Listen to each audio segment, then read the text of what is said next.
కృష్ణుడు 16,000 మంది యువరాణుల్ని ఎందుకు పెళ్లి చేసుకోవాల్సి వచ్చిందో మీకు తెలుసా? వరాహవతారం తర్వాత భూదేవికి ఒక కుమారుడు పుడతాడు, భౌమాసురుడు. అదే తర్వాత అందరికీ తెలిసిన నరకాసురుడు.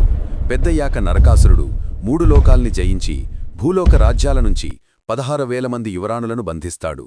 అంతేకాదు ఇంద్రుడి భార్య అయిన అదితి ఆభరణాలను కూడా అపహరిస్తాడు.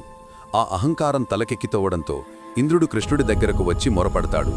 దాంతో కృష్ణుడు భూదేవి అవతారమైన సత్యభామతో కలిసి నరకాసురుడి రాజ్యం ప్రజ్యోతిషకి బయలుదేరుతాడు.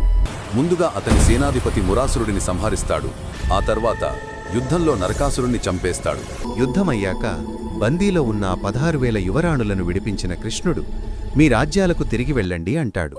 అప్పుడాయన వాళ్ళు ఇలా అంటాడు, ఒక అసురుడు మమ్మల్ని అపహరించాడు. ఇప్పుడు సమాజంలో మమ్మల్ని గౌరవంగా ఎవరు అంగీకరిస్తారు?